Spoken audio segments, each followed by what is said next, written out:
Hello दोस्तों, मैं आपके लिए कर्व चैप्टर लेकर आया हूँ। चैप्टर नंबर 4 है सेकंड सर्वे का, जिसमें कर्व में बच्चों को बहुत दिक्कत होता है। इसके लिए मैंने कर्व का सोचा कि एक वीडियो में बना दूँ।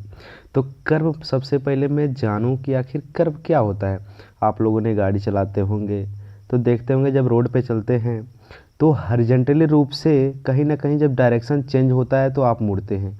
तो जब एक डायरेक्शन से दूसरे डायरेक्शन में जाकर मैच करते हैं तो मिलते हैं, तो वो हॉरिजॉन्टल कर्व होता है। वर्टिकल कर्व क्या होता है? वर्टिकल कर्व वो होता है जब ओवर ब्रिज होती हैं तो आप देखते हैं ऊपर वाई एक्सिस के परितः क्या कर रहे हैं, मिल रहे हैं। और या तो वैली होती है या तो घाटी होती है या तो जो सीधी रोड जा रही है नीचे की तरफ से होकर जाती है, तो क्या होती है, वर्टिकल कर्व या डाउन कर्व होती है। अब क्या होता है, जहाँ से स्टार्ट होती है ट्रांजिशन कर्व होता है। तो मैंने कर्व को 3 भागों में डिवाइड कर दिया है, इसको क्षैतिज वक्र, ऊर्ध्वाधर वक्र और संक्रमण वक्र में। ये तीनों क्या होती है, क्षैतिज मतलब जब आप जनरली रूप से क्षैतिज रूप में एक डायरेक्शन से दूसरे डायरेक्शन में जाकर मिलते हैं। और वर्टिकल क्या होता है, वाई एक्सिस में। वाई एक्सिस में जब आप डायरेक्शन चेंज करते हैं तो उसको ऊर्ध्वाधर वक्र करते हैं। और जहाँ से आप स्टार्ट कर रहे हैं, कर्व जहाँ से स्टार्ट हो रही है और जहाँ पे ख़त्म हो रही है, वहाँ पे जो स्पेशली रूप से कर्व दिया जाता है उसको ट्रांजिशन कर्व कहते हैं। तो जनरली कर्व कितने 3 ही प्रकार के होते हैं, हॉरिजॉन्टल, वर्टिकल और ट्रांजिशन। तो सबसे पहले मैं हॉरिजॉन्टल वाले को पढ़ लिया जाए, फिर वर्टिकल, फिर ट्रांजिशन कर्व के बारे में पढ़ा जाएगा। तो आते हैं हॉरिजॉन्टल कर्व के बारे में पढ़ते हैं। हॉरिजॉन्टल कर्व देखिएगा ध्यान से, इसको हॉरिजॉन्टल कर्व क्या होता है। आप देखिए ये रोड है, फर्स्ट रोड है, जब यहाँ से जाते हैं और ये सेकेंड वाला रोड है, डायरेक्शन चेंज हुआ तो जब यहाँ से आप इसकी तरफ आकर मुड़ेंगे तो कहीं ना कहीं ये इस पथ को फॉलो करेंगे कि नहीं करेंगे।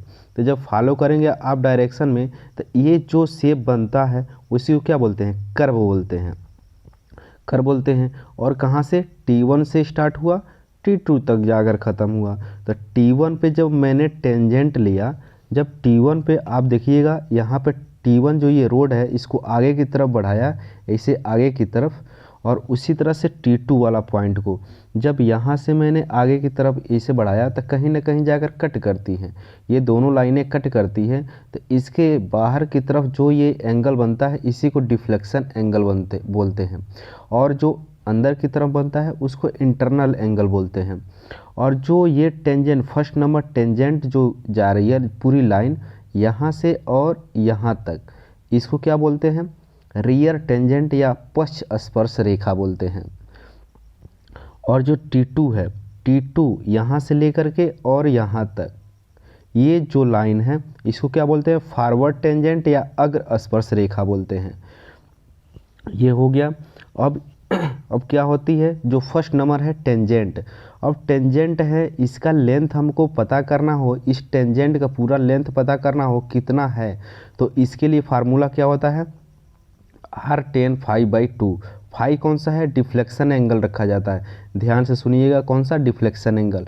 कभी कभी क्वेश्चन में क्या करता है, इंटरनल एंगल देता है और डिफ्लेक्शन एंगल निकालना होता है।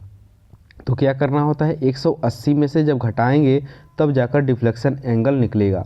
यदि इंटरनल एंगल दे दिया है, डिफ्लेक्शन एंगल हमको पता करना है, तब क्या करेंगे, आप खुद देखिए, एक लाइन पे 180 डिग्री एक कोण बनता है, तो ये दे दिया है तो इसको पता करना हो डिफ्लेक्शन एंगल, तो 180 में से घटा लेंगे तो आपका डिफ्लेक्शन एंगल निकल जाएगा। और यदि डिफ्लेक्शन एंगल दिया हुआ है तो कोई दिक्कत ही नहीं है। अब आगे आते हैं, आगे टेंजेंट तो हो गया।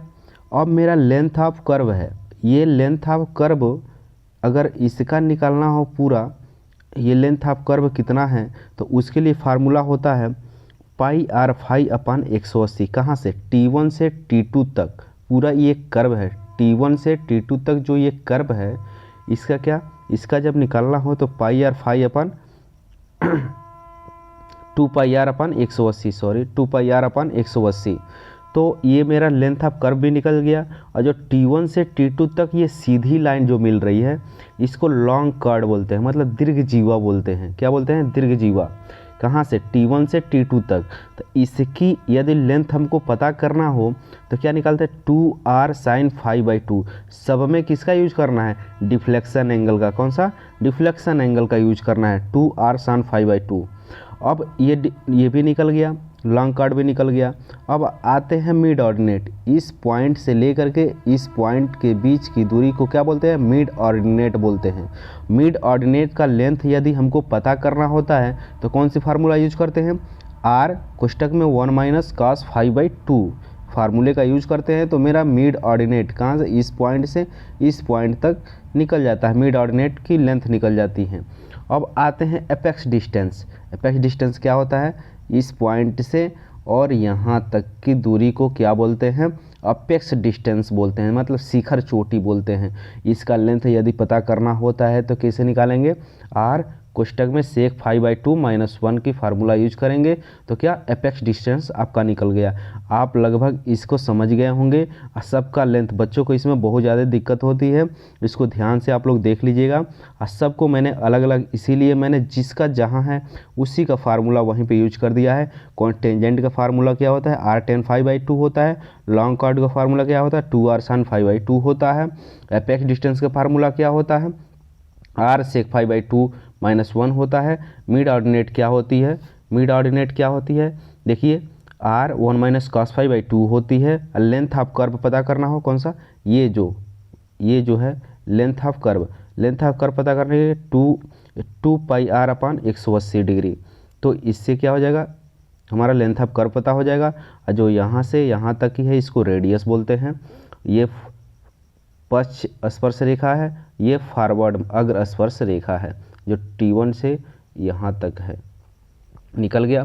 अब आते हैं, ये तो पूरा निकल गए, लेकिन जब ये एंगल बन रहा है तो ये कितना होती है? एक और होता है इसमें, थोड़ा ध्यान से देखिएगा, बच्चों को इसमें भी दिक्कत होती है। Radius of curvature and degree of curvature. तो रेडियस ऑफ कर्वेचर को r से और डिग्री ऑफ कर्वेचर को d से मैंने डिनोट किया है। हिंदी में क्या होता है? वक्रता त्रिज्या तथा वक्रतांश में संबंध।